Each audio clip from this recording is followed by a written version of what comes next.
Everyone knows the tale of the War of the Rings. But there is another tale. The Lord of the Rings, The War of the Rohirrim, is the latest installment in the super long-running franchise based on the characters by J.R.R. Tolkien. So many great live-action movies, so many millions and millions and millions and billions of dollars generated by these films that were brought to life thanks to the vision of Peter Jackson, and so many great special effects crews, and so many great cast members, and just so many people that made these films work. And while they were never my absolute favorite, to be perfectly honest, you have to appreciate the scope. If only the extended editions didn't feel like they lasted about 5,000 years. And maybe we could have taken these extended editions and just sent them off into the West. That's right, I know a little bit of the Lord of the Rings stuff. I have not watched the films in a long time, and I haven't watched the filthy Hobbits stuff in just about as long.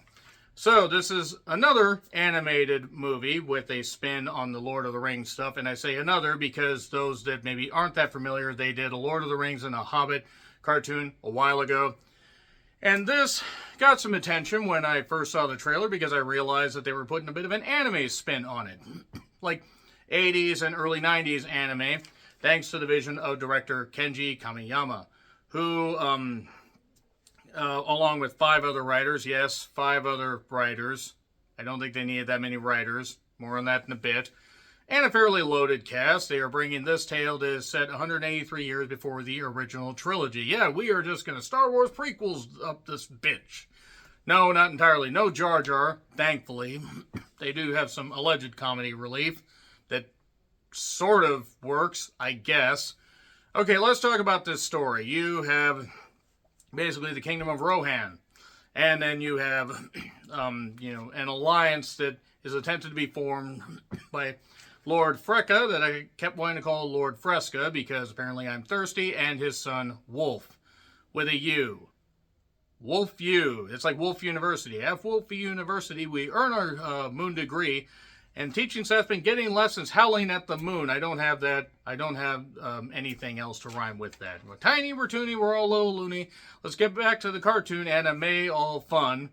And the War of Rohirrim is done. So let's just move on to the rest of the cast. We have Gaia Wise, who voices Hera. And I'm going to say right now, before I dive into more of the review, because I've seen some criticisms leveled at this movie, and I agree with the majority of them. Here's one I don't agree with. Oh, they decided to have a lead female character, and they decided to mess up the story. I don't know if it's accurate towards the goddamn story. I don't really fucking care, but oh no, a lead female character ever gets where fragile little egos, her little balls are being squeezed and everything, and her egos are being threatened. Why I decided to turn to Paul Bearer there, I have no idea. It's like, oh no, God, a lead female character. If only women would actually talk to you guys, and maybe you'd know the touch of a woman that's not a close relative. So again, who fucking cares? If the character's good, I don't care what gender they are. I don't fucking care. I don't care if they come from goddamn space. Let's just stop with that. It's not gender politics if you have a good character. If you're just forcing some shit in there and you don't make the movie good, then still, maybe pull your heads out of your asses and just criticize the fact that maybe it's not a great movie. Anyway, Gaia Wise actually does fine as Hera, who is the daughter of the King Helm, voiced by Brian Cox. By Christ, can you tell from the moment he starts talking? And there is narration by Eowyn Miranda Otto, the incredibly talented, the incredibly gifted, and the incredibly attractive Miranda Otto, I might add. And Wolf is voiced by Luca Pasqualino. That's a hard name to say. You have Lorraine Ashbourne as the charge that is the guard, so to speak. Like, somebody that used to be a fighter that now is charged with helping Hera. And then you have Sean Dooley, you have Benjamin Wainwright, and you have a few other people involved that I'm not going to mention right here. You have some characters that, well, technically in any movie you would have to have that. Some characters are familiar, some that have a different spin because it's this anime spin, and there's a lot of beautiful animation to look at. A lot of breathtaking sequences and some really, really cool stuff. The budget apparently was around $30 to $40 million, which is pretty goddamn good in all honesty, given the fact that the cast isn't loaded with megastars, But still, the painstaking animated process, it's impressive they were able to make it for that price. Now, we basically have the Kingdom of Rohan, and after a certain incident, I'm keeping it as spoiler-free as possible, the Kingdom of Rohan is being besieged by a force that wants to wreak havoc and vengeance and whatever on the king and on his people. It's a simple story. It's a basic story. It's the story that's the problem. The story's just not very interesting. Hera is a fine character. I think that there are elements that work in this, and the anime spin is nice. The movie ultimately left me feeling empty, though, due to a variety of issues. It's also like 2 hours and like 15 minutes long, and it didn't need to be that long. There are moments that are absolutely captivating. It's great to see on the big screen, but then there are times where I'm like, okay, kind of showing some of the wrinkles, kind of showing some stuff we could have edged off right here. It is what it is, and it's not awful. It's just not great, and it is one of it's another Lord of the Rings movie at the end of the day. There are cool moments. There are a few cool action sequences. There are a few cool creatures and some nice, some nice dialogue exchanges, but then there are others that just feel very stagey and very whatever, and also some character motivations that feel a little bit weird, and it feels like they're trying to do a little too much fan service at some points where we just put orcs and other stuff in there, and it doesn't quite work. Again, Miranda Otto as a narrator is nice, and I think Guy Wise does fine as Hera. I actually think that she's one of the few standouts in this. The King, Brian Cox does what he does. I mean, he's a fine actor, but overall, it just left me feeling empty, and I just wasn't drawn into it. I'm not saying don't see it. I'm not saying it's awful, but I'm saying it's kind of painfully average.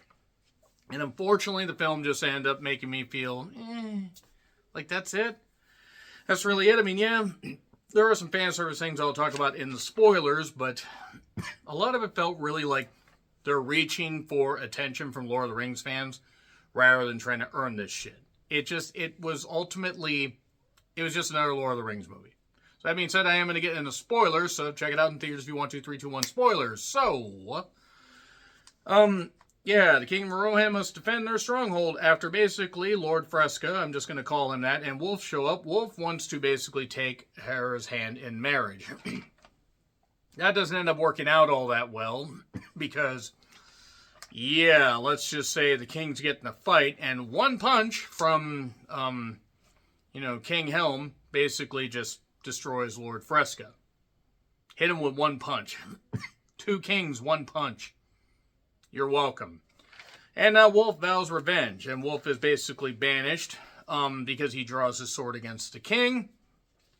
And then from there, we see, we basically get some crazy stuff going on, like as far as seasons pass, this kind of stuff. We get the characters going out and doing their own thing. Olwen, I believe is the name that Lorraine, the character Lorraine voices. And she's good. She's a good character. She ends up going along with Hera while they just go on a little bit of an adventure. But then suddenly they see corpses and weird stuff going on. And then there's this weird horn, like this Beastmaster. And then this weird elephant shows up that's got all this goo and all this stuff cut off of it and everything. And it's possessed. It's possessed by something. It's not driven by fear. It's just driven by anger. Thankfully, there were no kids in that, so I didn't have to worry about saying anything, to the kids in the theater. That being said, let's move on from that. If you get that reference, that's pretty dark. But her cousin, Freyla, is almost killed. She gets the horn and leads the elephant away. And then the elephant gets sucked up by some weird tentacle plant creature thing that's posing as like a little island in a lake. It was kind of cool. It sucks up the elephant, which is impressive. And then some guys kidnap her, including an old general that was banished. I'm just going to call him General Torgo because it's just funnier. You called me King Helm. And she is taken to the hills where the hill tribes are, and It turns out that basically, yeah, Wolf's been building an army. He wants to take Rohan. He wants to kill the king. He wants to take her hand by force, Hera's hand by force. She will not marry him.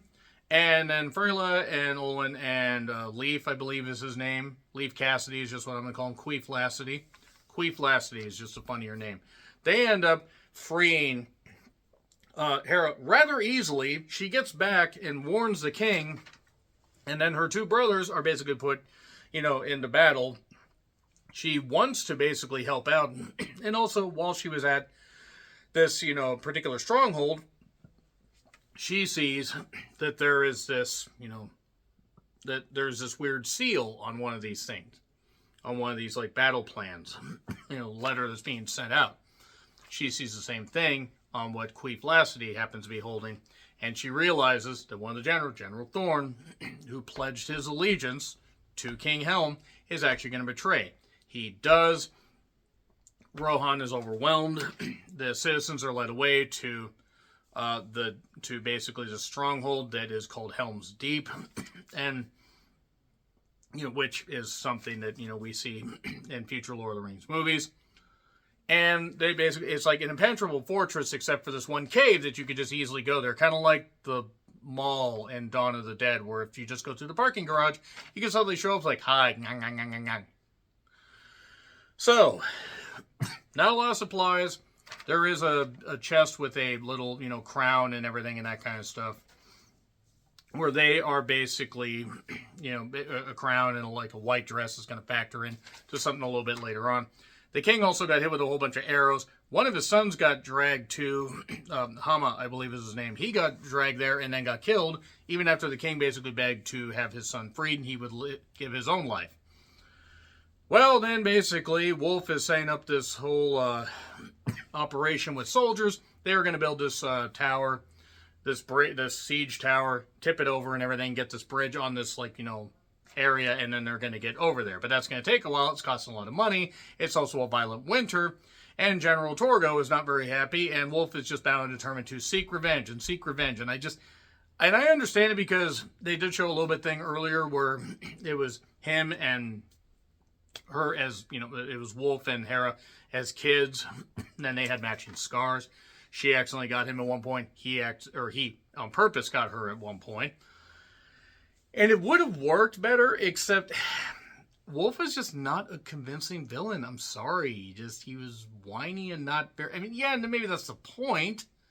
But he doesn't even seem like he would really be able to get anybody to go with him. Yes, people were really pissed off at Rohan. And then you had Gondor, and you had other lands reference. You had Isengard, which sounds like Heidenreich. You're welcome for that. And the whole idea is Hera just is trying to get... the people rallied and protect her people.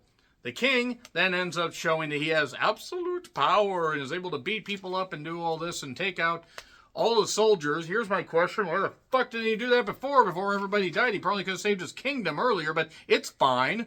But he was driven by grief and everything, and he was seen as a wraith. He was seen as this, but he was just all powerful and beating people up, beat up these orcs, ripped off this one ox's horn and beat him up.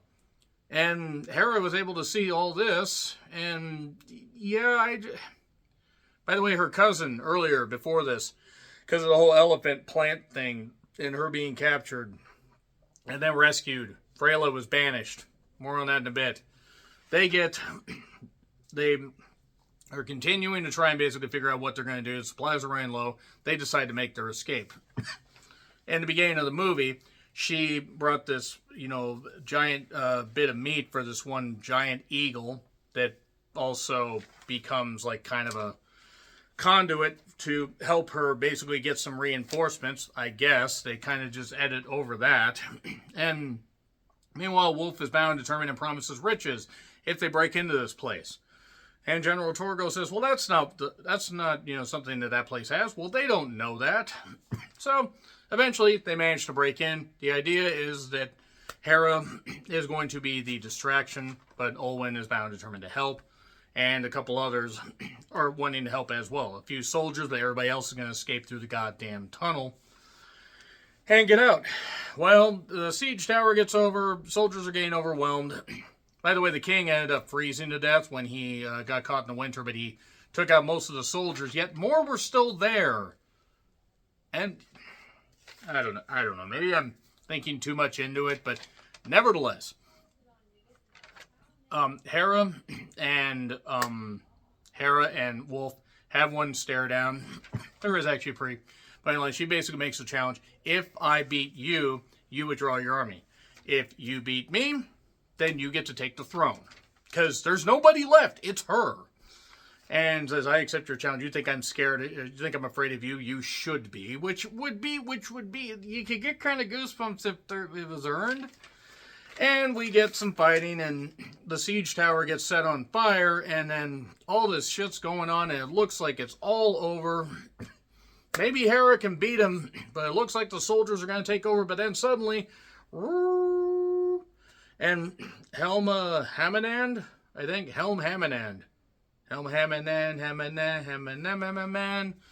by Freyla. Freyla basically has some soldiers that he decided, hey, I'm here, I'm going to show up now, and they come down and they are the proper reinforcements and take out these very tired soldiers that really just want to go home. But they've been extended so goddamn far. Wolf and Hera battle. Hera has the opportunity where it looks like she's going to kill him. She doesn't. He knew that she would be his doom. So he tries to kill her, but he stabs past her because he can't aim. And he does manage to wound her arm, like with an earlier shot. But then she's like got him pressed down and stuff like that, and she's gonna end him. She's gonna totally take him out and everything. And just the idea is that finally the soldiers, all this, it's over, it's fine. Freyla is made the king, and because he's blood, or at least is close blood, or he's either cousin or nephew. I mean, I forget what they threw quite a bit out there, but the whole point is Freyla's there, and now Hera's gonna go off on an adventure. Olwen's gonna go with her. And they're going to go see somebody. But first, Freyla is greeted by the ghost of Christopher Lee. No, really? Christopher Lee shows up. Yep. And I don't know how to feel about that. As long as the family signed off on it, I guess okay. But I don't know how to feel about that necessarily because he died a while ago.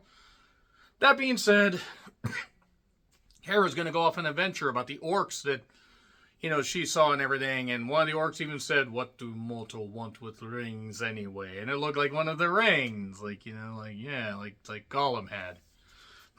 So, nevertheless, she's going to go off and see a wizard. He's known by many names, but Gandalf.